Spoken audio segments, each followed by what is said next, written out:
Hey guys, BuildZoid here, and today we're going to be taking a look at another DDR5 overclock with the Ryzen 7 9800X3D. This time we're on the MSI X870 Tomahawk motherboard, which was provided by MSI, so big thank you to them for sending over the motherboard for testing. And the memory kit that I'm using is a G.skill Trident Z5 Neo RGB 2x32GB 6000 CL26 kit, which was provided by G.skill, so big thank you to them for sending over the memory.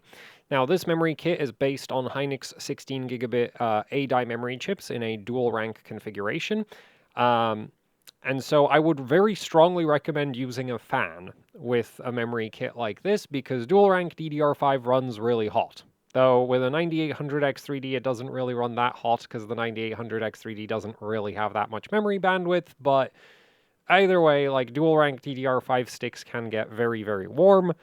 These are RGB, which also doesn't help the cooling situation. So, if you're wondering about how that fan is installed, that looks like this. I just have these very tall, basically motherboard standoffs. And yeah, the fan is just bolted to those. I believe the spacing between the motherboard, like the holes on the motherboard, is 80 millimeters. So you can just like attach 80 millimeter fans directly to motherboards like this. At least if you don't have a M.2 heatsink that like blocks the screw holes. So anyway, that's how the fan is held in place. And for dual rank DDR5, I would very, very strongly recommend having a fan because yeah, it does run hot, even on like single CCD Ryzen CPUs, which don't really have that much memory bandwidth. So anyway, that's the setup here. Now let's take a look at what it is that I've managed to push it to. So the last time I made a video with this 9800X3D, I was complaining about how I couldn't get 6400 to run. Evidently, that was a skill issue, or the Tomahawk is just better than the motherboard I was using last time, though I kind of suspect it was a skill issue. And the reason, skill issue. It's kind of a silicon issue. The main difference between the previous attempt, like the previous video I did with this 9800X3D and this one, is that this time around, I didn't try to run anything better for the nitro settings. I'm just running 231. Unfortunately, the nitro settings are basically internal delays within the CPU's memory system. So this is affected by like CPU silicon quality. This doesn't really depend, like your nitro settings don't really depend on your memory kit. You just need to have a good CPU to be able to run good nitro settings. And evidently this CPU is not great in the nitro settings department because yeah, last time I tried overclocking the CPU, even at 131, I just couldn't get 6400 stable. Whereas now we're at 231, which is the default nitro settings, so this is as loose as they go. And yeah, it runs. It runs everything. As you can see, we have Karhu at over 24 hours now, 40,000%. And then what else do we have? So yeah, so nitro settings are 231. Prime 95, 12 hours and 17 minutes, no errors. Y-Cruncher for just under 3.5 hours, also no errors. And this is at 6400. So yeah, apparently the main problem with my previous attempt with, pushing the CPU in 1-to-1 mode was that I was really trying to run like 131 or even 1-to-1 nitro settings, which on some of my other CPUs does work. It just really doesn't work on this one. So yeah. So the next time I run the CPU on the Hero, I'm gonna have to try that because because I'm pretty sure on the Hero I kept trying to run like 121, 131, and that just never worked. Anyway, so yeah, so evidently the CPU is capable of running DDR5-6400. Also, you can see we have no errors down here in hardware.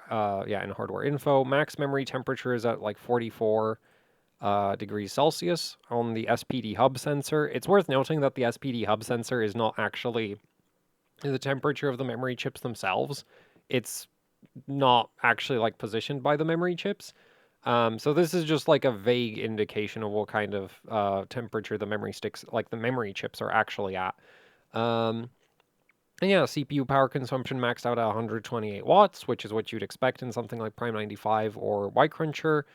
Max CPU temperature was just 75 degrees Celsius, So yeah, it's a 9800 X3D.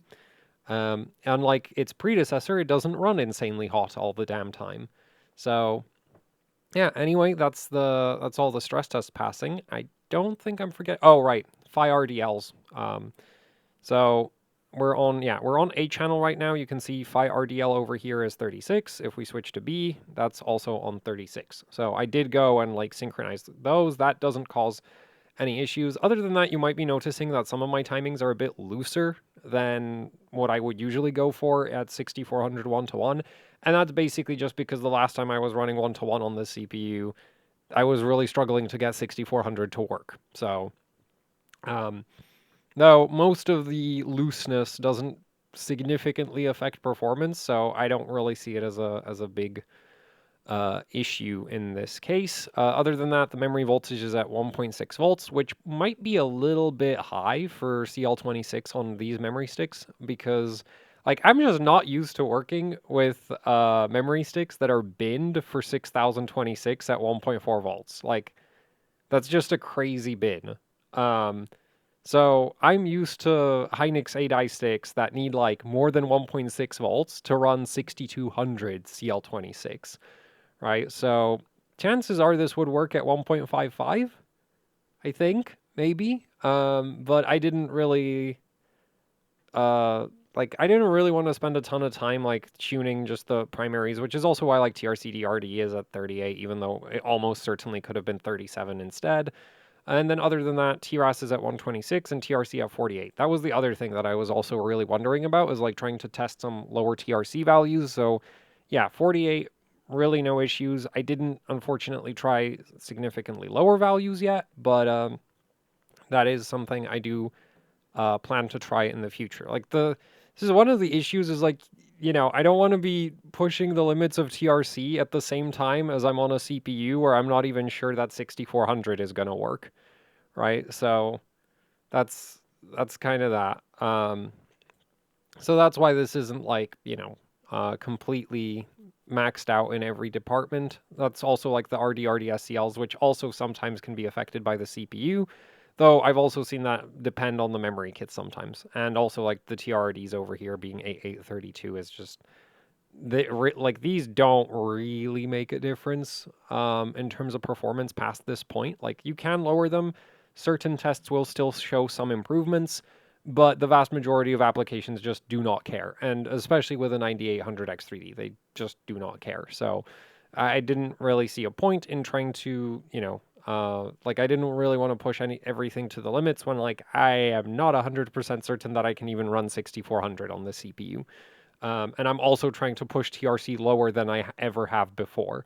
So yeah, so that's kind of the settings here. Let's go into the BIOS to take a look at what the configuration looks like there. I don't think I'm forgetting anything. So here we go.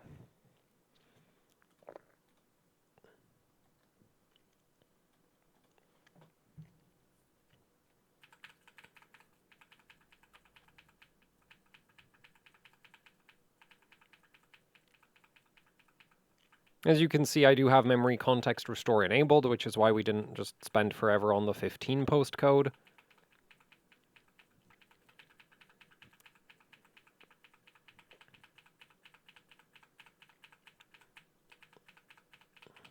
So here we are in the BIOS, and I guess we'll just go through the main menu first. So I do have Expo enabled, though I do have it completely overridden, right? DRAM speed set to 6400, FCLK at 2133. I haven't really tested, I haven't tested if 2200 FCLK would work with this CPU. I don't really like pushing super high FCLK, especially in 6400. Like at 6000, 2166 is probably just going to work and it's not going to be a problem. And same for 6200. But at 6400, you really do, like, your options are basically 2133 or 2200, and otherwise you're giving up performance with any other FCLK value. And the thing about 2200 is like proving FCLK stability is a massive pain to do. And it also doesn't really affect performance that much. So that's one of the reasons why you don't really see me pushing 2200 FCLK very often, because it's a lot of extra effort for not a not a lot of gain in my experience. Because like, if you're pushing memory timings to the limit, generally speaking, you're going to run into errors, right? With probably the exception of TRAS, where TRAS is just weird. But with most other memory timings, if you push them too far, you're probably just going to end up with a bunch of errors. Whereas with FCLK, if you push it too far, you're going to get weird, like, stuttering and hitching issues that are really hard to hunt down. You won't necessarily get errors in stress tests. So that's one of the main reasons I'm not a big fan of trying to push the FCLK as high as it goes, especially when it doesn't make that much of a performance difference. Which, I'll be honest, like, I find that also very surprising, because on, like, Ryzen 5000, pushing the FCLK as far as it goes was sort of the #1 priority. But with Ryzen 9000, it really isn't. And it wasn't even on Ryzen 7000. So, yeah. Anyway, UCLK set to UCLK equals MCLK, because otherwise it would be running in 2-to-1 mode. And that's that. I don't enable the latency killer on MSI motherboards. Auto has it disabled, but the main reason I don't enable that is, even in my own testing, it lowers performance in everything that isn't IDA, because it basically disables a bunch of memory access optimizations that are good for things that aren't the IDA latency test, which is like all of your other software, right? So this setting is just like, this should be, I think it would be much more honest for that to be labeled the IDA 64 latency enhancement rather than latency killer, because it doesn't improve performance anywhere except in IDA. And in fact, in a lot of applications, it actually makes them marginally slower. So, like, yeah. That's why I don't turn it on. Quite frankly, I was considering even just having it outright disabled, but, like, I feel like if I have too many settings in my videos, people will find them harder to follow. So, auto is best. Anyway, then for SoC voltage, I do have that set to AMD overclocking mode and the SoC voltage set to 1.27. This is probably on the high side for the CPU because, again, the last time I tried running this chip, I was having a hell of a time getting 6400 stable. But I kind of suspect, like, the funny thing is, aside from the nitro settings being really weak on this CPU, it behaves a lot like my 9950X in 1-to-1 mode. So this is probably way more SoC voltage than necessary, because my 9950X can do like 6400 1-to-1 at like 1.2. So, yeah. Though this isn't going to hurt the CPU or anything. It just increases the idle power consumption a bit. So I don't really see that as a huge issue. Anyway, then for memory voltages. Sorry about that.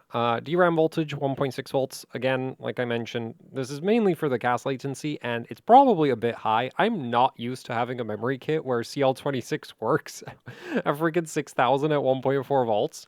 So, yeah, I kind of just punched in something that, seemed right off the top of my head, and it worked. And this is not like super high or anything, especially when you have a fan cooling the memory sticks. So I don't really see a reason to try minimize this voltage, though if I had to guess, maybe 1.55 would also work. Not that it would really make much of a difference to the, like, operating conditions of the memory sticks. Now, DRAM VDDQ and VDDIO, I just have both of these set to 1.4. Which is what I usually go for with 1-to-1 mode on this motherboard. So, yeah, that's kind of that. There's not really much more to it than that. Well, depending, like, your VDDIO and VDDQ settings might change depending on what motherboard you're running. Like, some motherboards prefer these to rather low. I would consider 1.4 to 1.45 rather high. But yeah, on this motherboard, this works fine, so I don't really see any reason to change that. Anyway, VDDP voltage I have manually set to 0.95. I find that for 1-to-1 mode, this generally works just fine. I've heard from some people that running more VDDP voltage can help with stability in 1-to-1 mode. I've not run into that. Like, that's just not been a thing that I've run into, so... yeah, it might be true, but I can't confirm that. Anyway, DRAM configuration, so CL26...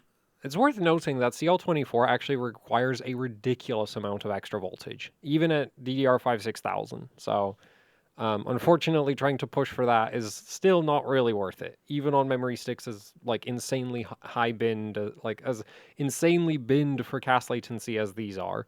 Yeah, trying to push for CL24 still doesn't make sense. It's kind of funny to me how when it comes to tightening cast latency, the like increase in voltage for every 2 ticks gets just more and more ridiculous as you try to push it down. Like going from like 32 to 30 is usually not a big deal, but then from like 30 to 28, 28 to 26, like 28 to 26 usually is a big jump, and then 26 to 24 is just ridiculous by comparison. So, yeah, anyway, then on TRC-DWR at 16, um, I haven't tested lower values of TRC-DWR yet. So yeah, I've just been sticking to 16, and this does provide a decent performance bump in some workloads, though it's not usually that important because write operations aren't like. Consider the fact that I believe the 9800 X3D at 2133 FCLK has like a maximum memory bandwidth, like write bandwidth of something like 33, 34 gigabytes per second, I think. Um, yeah, it's not really starved for write operations to the memory. So, um, that's not to say there aren't benchmarks that won't like see an improvement from TRC-DWR. There are. It's just that most benchmarks don't care that much.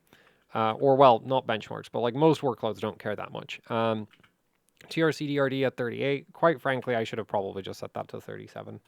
Kind of kind of annoyed at my past self for not just setting that to 37 because that is definitely playing it way safe.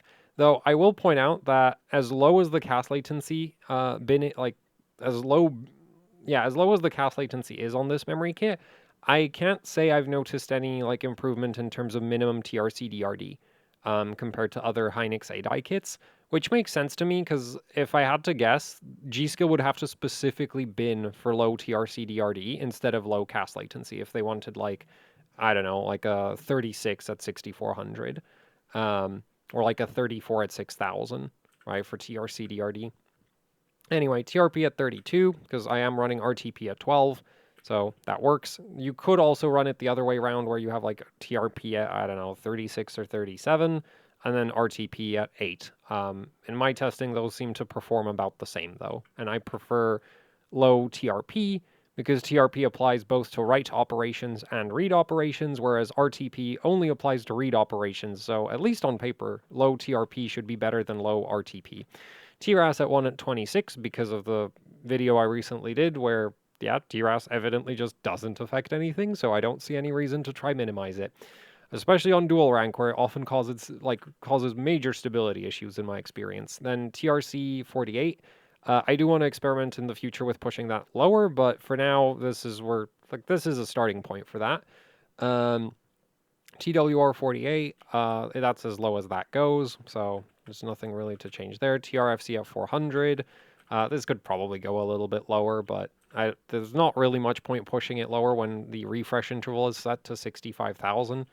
Because, yeah, at this point, like, let's say we ran TRFC, I don't know, like 380 or something, which might still work. It's going to perform the same. Like, you'd be really hard-pressed to find a test that will consistently detect a difference between 380 TRFC at 65,000 refresh interval and 400 TRFC at 65,000 refresh interval. Anyway, RTP at 12, which I already mentioned earlier. Now, if you wanted to run this at 8, it would require higher TRP. That's kind of the trade that you make there. So, yeah. And the TRRDL and TRRDS, I just have these at 832. DDR5 has an 8-cycle burst length, so pushing these lower than this provides very marginal performance gains, and it can cause instability. Well, yeah, you can sometimes run into instability when pushing the TRRDs and TFAL really low. And like I mentioned at the start of the video, I wasn't entirely certain that 6400 would work on this CPU, so didn't want to, like there's already enough other stuff that I consider kind of experimental with this setup that I didn't want to just make more work for myself with this. WTRL and WTRS 16 and 4, these are very safe values for Hynix 8i, so It's kind of that. And then read-to-read SCL and write-to-write SCL, I have both at 6. I should point out that write-to-write SCL basically doesn't affect performance. Again, probably because Ryzen CPUs have basically no write bandwidth, especially the single CCD ones. Yeah, so that's that. Then read-to-read SD, read-to-read DD, I have both of those at 6. Technically for this setup, it should only be the SD timing that actually applies, because it's SD stands for same DIM, whereas this stands for different DIM. We don't have different DIMs. I mean, yeah, there's 2 memory sticks in the motherboard, but there's only 1 DIM on each memory channel. So there isn't a different DIM on each channel, so the different DIM timing shouldn't matter. But I just set both of them always to the same value when dealing with dual rank setups, because that just takes the guesswork out of it. Or any kind of multi-rank setup. You just set them all to the same thing, as far as I'm concerned. Anyway, and this is generally, in my experience, as low as like the read-to-read, same DIM, different DIM can go. So that's why 6.6 there. And then with DDR5, back-to-back writes on different memory ranks actually kind of struggle. So that's why those are at 8, because a lot of the time pushing this lower will cause instability. Then write-to-read at 4 and read-to-write at 16. This could probably go a bit lower, but it doesn't really matter that much. Now then, to get the PHY RDLs to synchronize, with this CPU memory kit motherboard combination, it was necessary to set the read pointer initial value to 2. I did also try 1, but 1 was training 3436. I do kind of wonder if 0 would have trained 3434. But like I mentioned earlier, there's already a bunch of other stuff that I wasn't sure if it was going to work, and I really didn't want to, add more variables to the mix. So that's the memory settings, and then the nitro settings, which I believe I just left on auto. I'm not sure. I might have manually set them to 231. Yeah, so here they are. Yeah, so they're just set to auto. And that might be why I finally got 6400 working on this CPU, because I'm pretty sure I tried the RDRD SCL at 6 thing even on the Crosshair Hero, because yeah, I guess it could also be the memory kit, but I kind of doubt it. So yeah, that's it for this setup. This was very easy to set up. Probably because I just left the nitro settings on auto.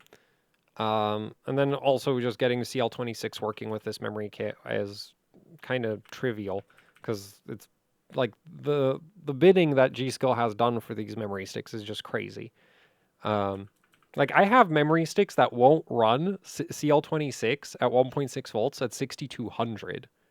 Right? And these are running that at 6400. And I'm kind of suspecting that I have that voltage higher than it needs to be for CL26 at 6400. So yeah. Anyway, that's it for this video. So big thank you to G.skill for the memory kit. Big thank you to MSI for the motherboard. Thank you for watching. Hopefully you found this somewhat interesting, if not particularly useful. And that's it. So if you'd like to support the channel, there are links in the description that you could check out. That would be very much appreciated. And that's it for the video. So thanks for watching, and goodbye.